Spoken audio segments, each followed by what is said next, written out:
Selamat datang di channel Simar Imam. Sembari mendengarkan tinggalkan like dan komentarnya bosku. Jangan lupa pasang headset kalian.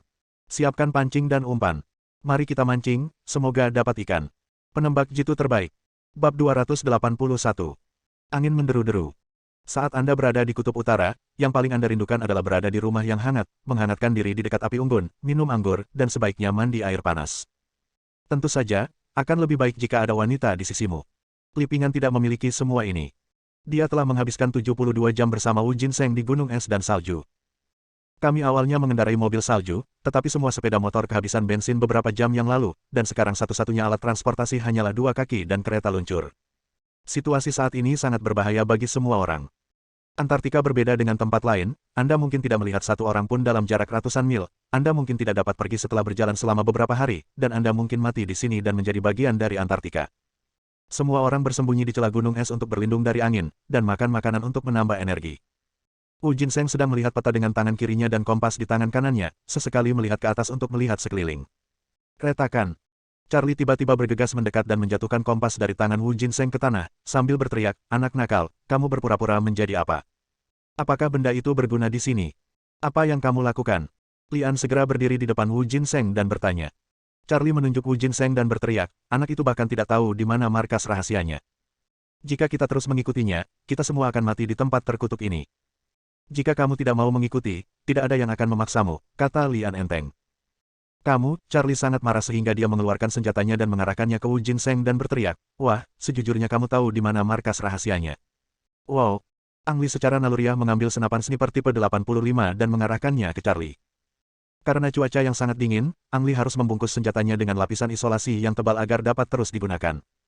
"Letakkan senjatamu," teriak Ang Li. Wah, wah, wah. Terdengar suara berisik, dan lebih dari 20 pria bersenjata di pihak Charlie semuanya mengangkat senjata dan menunjuk ke arah Lian. Instruktur Mali dan Ali juga segera mengangkat senjatanya, namun John berdiri di sana tampak sedikit malu. "Apa yang kamu lakukan? Apa yang kamu lakukan? Kita semua sendirian, segera letakkan senjatamu."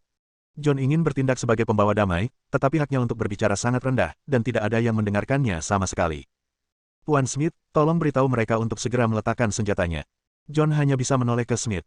Smith maju dari belakang, menekan moncong pistol di tangan Charlie, lalu menoleh ke arah Ang Li dan berkata, "Saudaraku, kita telah membuang waktu 3 hari di Antartika. Stephen mungkin telah menemukan pangkalannya." Keheningan Lian tidak menutup kemungkinan ini. Saat dia berbicara, mata Smith tertuju pada Wu Jinseng dan berkata dengan suara rendah, "Nak, aku akan memberimu waktu 12 jam terakhir. Jika kamu masih belum menemukan markas sialan itu, jangan salahkan aku karena bersikap kasar." Petik 2. Setelah berbicara, Smith berbalik dan memberi isyarat agar yang lain meletakkan senjatanya. Krisis dapat diredakan begitu saja. Ang Li menarik Wu Jinseng ke belakang dan bertanya, "Apakah kamu tahu di mana markas itu?" Wu Jinseng menjawab dengan suara rendah, "Bos, percayalah padaku. Menurut catatan di file, markas itu seharusnya berada di dekatnya. Kecuali jika catatan dalam file tersebut salah, atau kita hilang, kita seharusnya dapat menemukan basisnya dengan cepat." Petik 2. Catatan dalam file tersebut sepenuhnya benar, jika tidak, pihak Jerman tidak akan terlalu gugup. Satu-satunya kemungkinan adalah semua orang tersesat. Lian mengambil peta dari Wu Jinseng dan bertanya, "Menurutmu di mana markasnya?" "Ini." Wu Jinseng menunjuk ke beberapa gunung es, yang tidak jauh dari tempat semua orang berada saat ini. Setelah membacanya, Ang Li melipat peta itu dan mengembalikannya kepada Wu Jinseng dan berkata, "Hati-hati terhadap orang Amerika itu." Wu Jinseng mengangguk. 2 jam kemudian, angin sedikit mereda. Agar tidak membuang waktu, semua orang terus berjalan maju melawan angin. Setelah berjalan selama 4 atau 5 jam, masyarakat kelelahan dan harus berhenti lagi untuk beristirahat. Di kejauhan terdapat gunung es yang terus-menerus, yang ditunjuk oleh Wu Jinseng di peta. Ang Li mengeluarkan sepotong biskuit terkompresi dari penghormatan dan menyerahkannya kepada Wu Jinseng dan berkata, "Mungkin kita akan segera bertemu musuh. Kalau begitu, kamu harus mengikutiku dan jangan lari-lari." Wu Jinseng mengangguk. Ini bukan pertama kalinya dia mengikuti Lian, dan kali ini dia masih bertindak sebagai pengamat Lian. "Hati-hati." Wu Jinseng tiba-tiba melemparkan Lian ke tanah. Bang! Sebuah suara tembakan datang dari arah gunung es. Saya tidak tahu apakah peluru itu tertiup angin dan mengenai seorang prajurit di sisi kanan Lian. Prajurit itu jatuh ke tanah dengan darah, dan es langsung membuat es menjadi merah. Lian terbaring di tanah dan melihat kilatan cahaya dari jarak 100 meter. Itu penembak jitu. Wu Jinseng melihat bayangan itu dan melemparkan Lian ke tanah. Begitu suara tembakan terdengar, orang lain langsung mengambil tindakan, entah berbaring di tanah atau bersembunyi di balik kereta luncur, masing-masing mencari bunker untuk bersembunyi sambil mengawasi sekeliling dengan waspada. Lian berbalik dan mengarahkan pistol ke arahnya, dengan cepat mengunci sasarannya. Angin yang bertiup sekarang melintang, dari kiri ke kanan, dan kekuatan angin antara level 3 dan level 4, yang berdampak besar pada terbangnya peluru. Bang! Ang Li menarik pelatuknya, dan deviasi pelurunya agak besar, mengenai sasaran yang berjarak 2 meter di sisi kanan.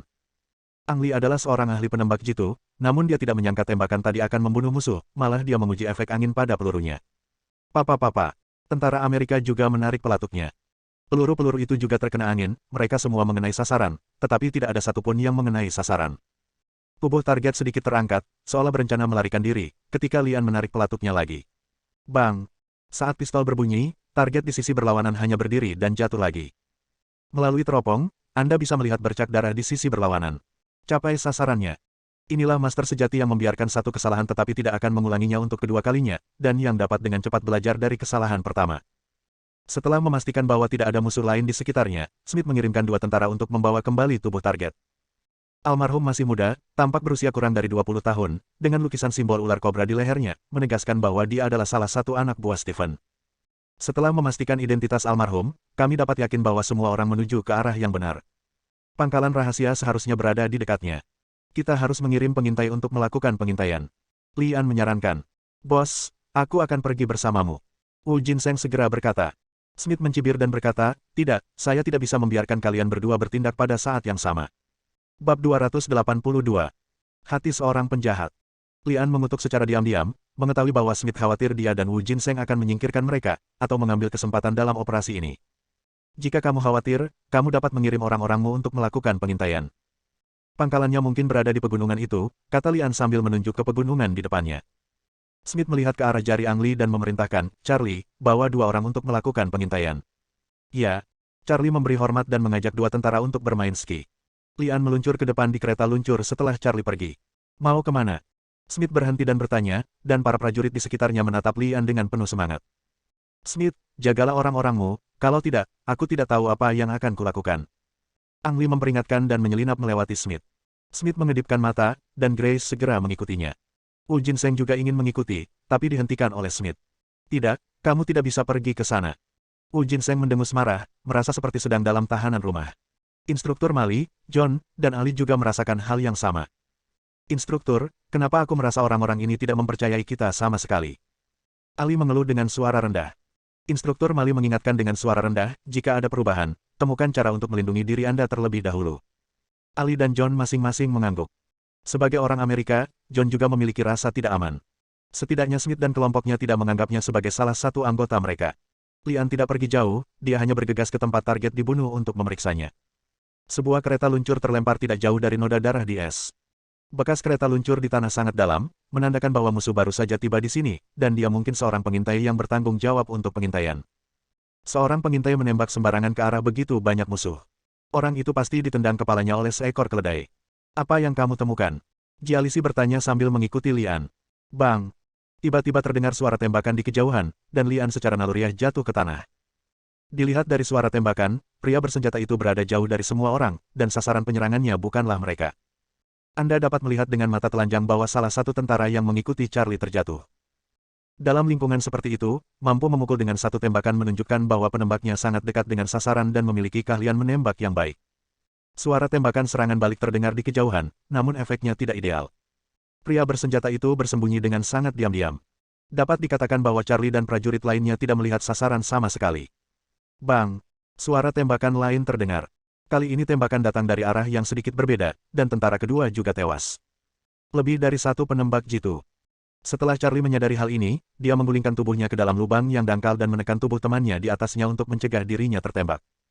Smith dan yang lainnya datang setelah mendengar suara itu, tetapi tidak bergerak maju dengan gegabah. Jarak tersebut merupakan jarak yang aman, dan hampir tidak mungkin musuh dapat mencapai sasaran yang jaraknya ratusan tahun saat angin bertiup kencang. Melihat 2 anak buahnya lagi tewas, Smith menjadi sedikit marah dan berteriak kepada Ang Li, bukankah kalian penembak jitu? Bunuh orang-orang itu, pamanmu. Bukankah kamu baru saja membiarkan kami pindah? Sekarang kami diminta untuk mati, dan semua hal baik telah diambil oleh Anda. Lian diam-diam mengumpat, berbalik dan berkata, John, izinkan aku meminjam senjatamu sebentar. John mendorong senapan sniper antimateri ke arah Ang Li. Lian meletakkan senapan sniper antimaterial di depannya dan mulai mengatur sudut tembak. Apakah kamu berencana untuk syuting di sini? Jialisi bertanya dengan heran. Para prajurit yang tidak jauh dari situ malah mencemooh. Bagaimana mungkin mengenai sasaran dari jarak sejauh itu? Lian mengabaikan orang-orang ini. Mereka yang juga memilih untuk mengabaikannya adalah instruktur Mali, Ali, dan John. Bahkan Wu Jinseng yakin Ang Li mampu melakukannya. Target 0. 1 terletak pada jam 1, 473 meter, arah angin. Instruktur Mali bertindak sebagai pengamat dan melaporkan serangkaian data kepada Ang Li. Ang Li mengunci target melalui teropong. Pada jarak hampir 500 meter, tidak sulit bagi penembak jitu seperti Ang Li untuk mengenai sasaran dengan senapan sniper anti-material. Kesulitannya adalah kecepatan angin, yang berdampak besar pada pengambilan gambar. Boleh saja kalau lebih dekat, tapi targetnya lebih dari 400 meter. Siapa yang tahu kemana peluru akan terbang? Lian memejamkan matanya sedikit, seolah sedang berdoa. Setelah membuka matanya lagi, mata Lian penuh percaya diri. Dia menarik napas dalam-dalam, menghembuskan setengahnya perlahan, dan tanpa sadar menarik pelatutnya dengan jarinya. Bang! Saat tembakan terdengar, target di seberang sepertinya telah melihat Lian, tapi dia tidak menghindarinya. Tidak mungkin untuk memukulnya dari jarak sejauh itu. Targetnya tertawa dan mengacungkan jari tengahnya kepada Lian Jian. Retakan. Awan kabut darah meledak di depan sasaran, dan jari tengahnya yang terulur tiba-tiba meledak. Itu adalah efek yang disebabkan oleh terkena peluru penembak jitu antimateri. Segera setelah itu, mata target tertuju pada momen ini, dan kepalanya meledak. Sempurna. Tembakan Ang Li sangat sempurna. Belum lama ini, dia menguji pengaruh kecepatan angin dan arah angin pada penerbangan peluru dengan senapan sniper tipe 85, dan dia segera menggunakannya pada senapan sniper anti-material dengan ukuran, berat, dan yang sangat berbeda. Kecepatan penerbangan. Tidak semua orang bisa memiliki bakat ini. Ang Li adalah penembak jitu yang berbakat. Sejalan dengan itu, wajah Jialisi penuh dengan keterkejutan. Dia tidak pernah menyangka level tembakan Lian akan setinggi itu. Termasuk mereka yang diam-diam menertawakan Ang Li, semuanya berwajah panas. Panggilan. Lian mengeluarkan separuh udara keruh yang tertahan di dadanya, terus mengabaikan Jialisi dan para prajurit, dan mulai mencari sasaran tembak berikutnya. Target nomor 2, antara jam 11 dan 12, jaraknya 501 meter. Dia bersembunyi di balik batu es. Instruktur Mali telah melaporkan lokasi dan jarak target kedua, diikuti dengan data lainnya. Ang Li melakukan penyesuaian tembakan berdasarkan data instruktur Mali, lalu menarik napas dalam-dalam, menghembuskan separuhnya secara perlahan, dan menarik pelatutnya. Bang! Setelah peluru penembak jitu antimaterial terbang sejauh 500 meter, peluru itu menghancurkan batu es yang menghalangi sasaran, dan kemudian ada bercak merah darah di batu es tersebut. Jika hanya ada 2 penembak jitu yang bersembunyi di sana, Charlie akan aman sekarang. Ada satu lagi. Suara Charlie tiba-tiba terdengar dari komunikator, dan dia dengan cepat melaporkan lokasi tersembunyi dari target ketiga. Lokasi tersembunyi dari target ketiga lebih jauh dan lebih tersembunyi dari 2 target pertama, sepenuhnya tertutup oleh es dan batu dan tidak dapat dilihat dari posisi Lian. Orang itu ingin melarikan diri. Teriak Charlie. Bab 283. Tampaknya khawatir musuh akan melarikan diri, Charlie menembak 2 kali, tetapi gagal mengenai sasaran, dia bangkit dan mengejarnya. Kejar. Perintah Smith, dan para prajurit menyusul untuk memperkuat Charlie. Lian berbaring di sana dengan tenang dan tidak bergerak. Menembak saat musuh tidak terlihat hanya membuang-buang peluru saja. Dia sangat sabar dan diam-diam menunggu kesempatan datang. Yang perlu dia lakukan sekarang hanyalah bersiap sebelum syuting. Jika target ingin melarikan diri, ia tidak bisa terus-menerus bersembunyi di balik bebatuan es. Setelah berlari lebih dari 20 meter, ia harus melompati jalan selebar 2 meter. Ini adalah kesempatan Ang Li. Saat musuh melompat dari satu batu es ke batu es lainnya, dia muncul sebentar di hadapan Lian. Bang! Suara tembakan terdengar hampir seketika, dan peluru penembak jitu antimaterial terbang ratusan meter sebelum mengenai sasaran. Awan kabut darah meledak di udara, dan musuh tertinggal di belakang batu es lain dengan inersia, tetapi tidak bisa lagi bangkit. Ayo pergi. Ang Li mengembalikan senapan sniper anti-material kepada John, lalu bergegas maju dengan senapan sniper tipe 85 di tangan. Lebih dari satu musuh muncul di sini, yang sekali lagi membuktikan bahwa Wu Jinseng benar. Pangkalan rahasia itu tersembunyi di gunung es. Ada lebih dari selusin mobil salju yang diparkir di lapangan terbuka yang dikelilingi oleh beberapa gunung es, termasuk sebuah tangki. Ya. Ayako yang tangannya diikat dan mulutnya tertutup rapat, meronta dan berteriak saat mendengar suara tembakan. Set. Seorang pria kurus dengan mata kecil, memegang komputer di tangannya, meletakkan jarinya di depan mulutnya, memberi isyarat kepada Kaizi untuk tenang, dan pada saat yang sama melirik ke samping dengan waspada. 2 meter jauhnya berdiri seorang pria yang mengenakan pakaian termal berwarna putih. Dia terlihat sangat biasa, seperti kakak laki-laki tetangga. Siapa yang mengira bahwa dia adalah Stephen, seorang penembak jitu jenius yang menciptakan banyak kejahatan. Kaizi, tenanglah, kalau tidak mereka akan benar-benar membunuhmu, kata mata kecil dengan ngeri. Ya. Mata kecil dan Kaizi saling kenal. Dia adalah hacker yang diculik oleh Stephen. Keduanya bertemu di sebuah acara hacker saat itu, Kaizi lebih unggul dan memenangkan permainan, yang meninggalkan kesan mendalam pada Little Eyes. Ditambah dengan penampilan Chaiko yang manis dan menarik, mata kecilnya jatuh cinta pada Chaiko sejak saat itu. Namun, keduanya tidak pernah memiliki kesempatan untuk bertemu sejak saat itu. Ketika orang-orang Stephen mengikat Chaizi kembali, mata kecil sangat terkejut. Dia memohon kepada Stephen untuk tidak membunuh Chaizi dan membawa Chaizi ke sini bersamanya. Jika tidak, meskipun Chaizi tidak dibunuh, dia akan tetap dirusak oleh anak buah Stephen. Mendengar suara tembakan, Stephen mengerutkan kening dengan tidak senang dan berkata, "Carrie, Danner, pergilah dan lihat. Tidak peduli siapa mereka, bunuh mereka semua." "Ya." Kedua pria yang membawa senapan penembak jitu menjawab. Mereka adalah dua raja penembak jitu lainnya di bawah kepemimpinan Stephen. Carrie dan Danner pergi bersama 6 ahli penembak jitu, kelinci, naga, ular, kuda, domba, dan monyet. "Apakah kamu yakin?" Stephen berteriak tidak sabar pada dua ahli geologi yang menggunakan instrumen untuk mendeteksi permukaan es. "Kami hanya dapat memastikan bahwa ada lubang besar di bawah. Mengenai apakah itu pangkalan yang Anda cari, kami tidak memiliki cara untuk memastikannya." Hal yang tidak berguna, Stephen mengutuk, mengulurkan tangan dan mengambil senapan otomatis dari salah satu anak buahnya dan menembak ke arah es. Papa. Pelurunya mengenai es yang tebal tetapi tidak dapat menembusnya. Setelah magasin peluru habis, hanya ada kawah kecil di es. Stephen mengambil bom lain, menaruhnya di lubang kecil, dan meledakkannya. Dengan suara, bongkahan es besar tenggelam ke bawah. Sebuah gua selebar lebih dari 5 meter muncul di tanah, dengan tangga batu menjorok ke bawah. Karena di dalam gua sangat gelap, saya tidak dapat melihat apapun di dalamnya. "Ringan," seru Stephen. Segera, dua orang mengambil senter yang kuat dan menyorotkannya ke bawah. Setelah tangga turun lebih dari 20 meter, sebuah pintu besi raksasa muncul dengan simbol Perang Dunia II di atasnya. Senyum gembira muncul di wajah Stephen. Jangan salah, ini markas rahasianya. Baik pintu besi maupun logo di pintunya sama persis dengan foto di file. "Masuk," perintah Stephen. Kedua orang yang memegang senter kuat bergegas turun lebih dulu. Begitu tangan mereka menyentuh pintu besi, lebih dari selusin anak panah beracun ditembakkan dari pintu besi, membunuh keduanya seketika. Beberapa dekade kemudian, lembaga-lembaga di sini masih berfungsi. Stephen melambaikan tangannya, dan beberapa orang bergegas masuk. Kali ini tidak ada lagi anak panah beracun yang ditembakkan, namun sekeras apapun mereka berusaha, mereka tidak dapat membuka pintu. Salah satu dari mereka mengeluarkan bahan peledak dari tubuhnya dan mencoba membuka pintu besi tersebut, namun langsung ditampar oleh Stephen. "Apakah kamu sakit? Ini di bawah tanah. Menggunakan bahan peledak akan mengubur kita semua hidup-hidup." Setelah memeriksa, Stephen menemukan ada keyboard entry kata sandi dan alat pemindai masker mata di pintu besi. Jelas sekali, tidak ada cara untuk membuka pintu tanpa item yang sesuai. "Kiaozi." Stephen menelepon kembali. Little Ice segera berlari mendekat dan memahami apa yang dimaksud Stephen. Setelah memeriksa keyboard kata sandi dan perangkat pemindai masker mata, dia berseru kaget, sungguh aneh bahwa perangkat ini masih dapat digunakan. "Saya tidak tahu apa yang didukungnya." "Berhenti bicara omong kosong dan cepat buka pintunya," perintah Stephen. "Oh, ya." Si mata kecil menjawab dengan tergesa-gesa sambil menghubungkan laptop dan keyboard kata sandinya. Klik. Seperti yang diharapkan dari seorang peretas ekstrim, dalam waktu kurang dari 10 detik, pintu besi mengeluarkan suara lembut dan membuka celah kecil. Kali ini tidak butuh banyak usaha bagi kedua pria dewasa itu untuk membuka pintu besi itu. Di dalam gelap gulita. Setelah Stephen melihat sekeliling dengan senter, dia menemukan kotak listrik tidak jauh di belakang pintu besi. Setelah menekan semua saklar di kotak listrik, terdengar suara lembut pop, pop, pop yang menyebar dari pintu ke dalam, dan semua lampu menyala.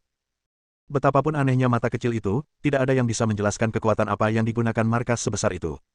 Tenaga surya. Tenaga nuklir. Tenaga nuklir adalah yang paling mungkin digunakan untuk penelitian senjata nuklir. Selama reaktor nuklir berfungsi, dapat menyediakan tenaga yang cukup. Stephen tidak mau memikirkan masalah ini. Dia datang ke sini untuk tujuan tertentu, bukan untuk mempelajari masalah pasokan listrik.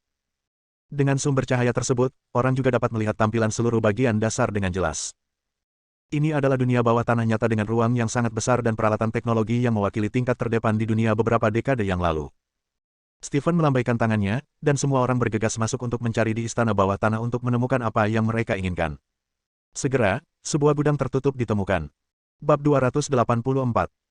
Untuk membuka pintu gudang, Anda juga perlu memasukkan password dan verifikasi keamanan lainnya.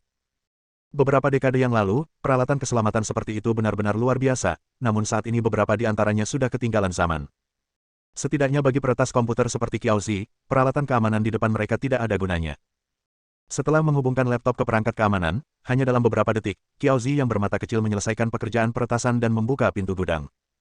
Pintu ini lebih berat daripada pintu brankas bank yang sering terlihat di film, dan memerlukan upaya gabungan dari beberapa orang untuk mendorongnya. Hanya ada dua barang yang ditempatkan di gudang besar itu. Benda logam berbentuk lonjong, setinggi manusia. Itu adalah telur yang disebutkan oleh Wu Jinseng, yang juga merupakan senjata nuklir. Stephen tidak menunjukkan kegembiraan apapun saat melihat dua hal ini. Dia hanya memerintahkan anak buahnya, masukkan mereka ke dalam mobil. Ya, ikuti aku. Stephen berbalik dan berkata kepada Qiaozi yang bermata kecil. Saat dia berjalan ke depan, dia mengeluarkan denah dasar dari tas arsip dan melihatnya. Segera setelah itu, Stephen datang ke kantor yang berdebu. Kantor ini bisa disebut inti dari pangkalan, dan dalam istilah modern disebut ruang mesin. Ruangan ini dilengkapi dengan komputer besar yang digunakan pada abad terakhir. Saya tidak yakin itu masih bisa digunakan, kata Qiaozi yang bermata kecil sambil melihat barang antik ini. Stephen mencibir dan berkata, Qiaozi, jika aku tidak memilikinya, aku tidak akan membutuhkanmu. Sebaiknya kamu memastikan itu dapat digunakan secara normal, jika tidak. Tidak perlu mengucapkan kata-kata selanjutnya, Qiaozi yang bermata kecil sudah bergidik. Saya akan mencobanya dulu. Qiaozi yang bermata kecil menemukan catu daya dan mencoba menyalakan komputer setelah dinyalakan. Sayangnya, komputer tidak bisa boot. Qiaozi, aku benar-benar tidak punya banyak kesabaran. Sebaiknya kamu tidak mempermainkanku. Stephen mengeluarkan pistolnya dan mengarahkannya ke kepala Qiaozi. Jangan terlalu bersemangat, pasti sudah lama tidak digunakan, dan ada kontak yang buruk di suatu tempat, kata Qiaozi yang bermata kecil sambil mengangkat tangannya. Kalau begitu cepat perbaiki. Perintah Stephen. Oh, oke. Qiaozi yang bermata kecil buru-buru masuk ke tengah mesin untuk mencari masalahnya. Setelah beberapa saat, dia menjulurkan kepalanya, menunjuk ke arah Caizi dan berkata, jika kamu ingin cepat, itu yang terbaik. Untuk memintanya datang dan membantu.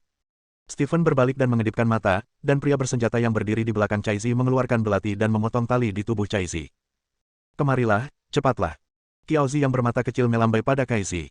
Caizi memandang Stephen dengan rasa takut, dan kemudian masuk ke dalam komputer dengan Qiaozi yang bermata kecil. Dengar, bahkan jika kita melakukan persis apa yang dia katakan, dia akan membunuh kita pada akhirnya, bisik Qiaozi yang bermata kecil sambil menggerakkan mesin dan mencabut kabel di atasnya.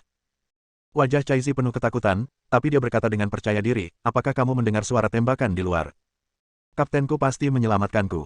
Orang kaya generasi kedua bernama Wu Jinseng itu. Dia hanyalah seekor babi, kalau tidak, dia tidak akan mudah dibodohi oleh Stephen dan mencuri file sialan itu. Qiaozi yang bermata kecil mengutuk, dengan kata-katanya yang terlihat cemburu. Tolong jangan bicara seperti itu tentang pemimpinku. Caizi sedikit marah. Oke, kita tidak akan berbicara dengannya, tapi kita tidak bisa mengharapkan dia menyelamatkan kita dari sini. Kita harus mengandalkan diri kita sendiri. Apa yang ingin kamu lakukan? Caizi bertanya dengan lembut. Qiaozi yang bermata kecil menjawab, tujuan sebenarnya Stephen adalah data yang disimpan di komputer ini. Kita harus mendapatkan data ini, hanya itu yang bisa menyelamatkan hidup kita. Saya akan menemukan cara untuk mengalihkan perhatian Stephen nanti. Anda temukan cara untuk mendapatkan informasi. Apakah kamu mengerti? Caiko mengangguk. Apakah kamu siap? Stephen sedikit kehilangan kesabarannya. Ini akan segera siap. Xiaoyan dan Qiaozi keluar dari komputer, lalu mencoba menyalakannya lagi. Berdengung. Kali ini berhasil dan komputer mulai berjalan normal. Saya harus menghubungkan komputer saya ke sana terlebih dahulu, dan kemudian saya dapat mengunduh isinya ke disk penyimpanan, kata Qiaozi yang bermata kecil sambil bekerja. Oh, komputer ini bahkan memiliki kode keamanan, tapi itu tidak sulit bagiku. Oke, sekarang mulailah mengunduh. Caizi telah berdiri di belakang Qiaozi yang bermata kecil, menunggu sinyalnya. Ketika dia melihat pengunduhan data hampir selesai, mata kecilnya tiba-tiba berteriak kaget, "Hei, bagaimana ini bisa terjadi? Apa yang terjadi?" Stephen membungkuk secara naluriah. Tapi Qiaozi, yang bermata kecil, tiba-tiba berbalik dan meninju dagu Stephen. Pukulan ini pasti menggunakan seluruh kekuatan hidup mata kecil Qiaozi untuk menjatuhkan Stephen ke tanah. Segera setelah itu, Stephen bergegas keluar, tetapi dihentikan oleh pria bersenjata itu. Qiaozi yang bermata kecil mampu mengalahkan Stephen, yang sama sekali tidak terduga. Tidak ada yang mengira dia punya nyali untuk menyerang Stephen. Jika benar-benar terjadi pertarungan, Qiaozi yang bermata kecil tidak bergerak sama sekali. Dia dijatuhkan ke tanah oleh anak buah Stephen dengan 3 pukulan dan 2 tendangan. Caizi memanfaatkan kekacauan tersebut, mengulurkan tangan dan mencabut disk penyimpanan dari laptop, memasukkan disk penyimpanan dengan tampilan yang sama, lalu berdiri di sana seolah-olah tidak terjadi apa-apa. Stephen bangkit dari tanah, bergegas mendekat dan menendang Qiaozi beberapa kali, lalu berteriak, tarik dia keluar. Aku salah, tolong lepaskan aku. Qiaozi yang bermata kecil berteriak keras. Stephen tidak menyadari bahwa nampan penyimpanan telah dikemas ulang, jadi dia mengeluarkannya dan memasukkannya ke dalam sakunya sebelum berbalik dan berjalan keluar. Caiko diikat lagi. Anak buah Stephen mengangkut kedua telur itu dan memasukkannya ke dalam mobil, dan kemudian menempatkan banyak bahan peledak di pangkalan. Gemuruh. Saat tombol detonasi ditekan, serangkaian ledakan meletus dari dasar bawah tanah. Rasanya seperti gempa bumi, dan seluruh permukaan es runtuh. Dengan senyum kemenangan di bibir Stephen, dia memerintahkan kedua mobil berisi telur itu pergi duluan, lalu mengarahkan pistolnya ke Qiaozi yang bermata kecil. Qiaozi, terima kasih banyak atas bantuanmu, tapi sekarang saatnya kita mengucapkan selamat tinggal. Qiaozi yang bermata kecil berteriak dengan marah, Stephen, aku tahu kamu akan membunuhku, mengapa kamu tidak melihat dis penyimpananmu terlebih dahulu? Dis penyimpanan. Stephen sedikit mengernyit, meminta anak buahnya mengeluarkan komputer, menyambungkan dis penyimpanan, dan ternyata dis itu kosong. Pangkalan telah diledakkan dan tidak mungkin untuk masuk dan menyalin. Hal ini membuat Stephen sangat marah. Ledakan. Stephen bergegas mendekat dan meninju Qiaozi dengan mata kecilnya, sambil berteriak, kamu bajingan, beritahu saya dari mana kamu mengambil informasi itu. Qiaozi yang bermata kecil memiliki darah di bibirnya, tapi dia tersenyum bahagia dan berkata, mengapa aku harus memberitahumu dan membiarkanmu membunuhku? Kamu bajingan, beritahu aku secepatnya, di mana informasinya? Teriak Stephen dan meninju Qiaozi dengan mata kecilnya lagi. Bersambung.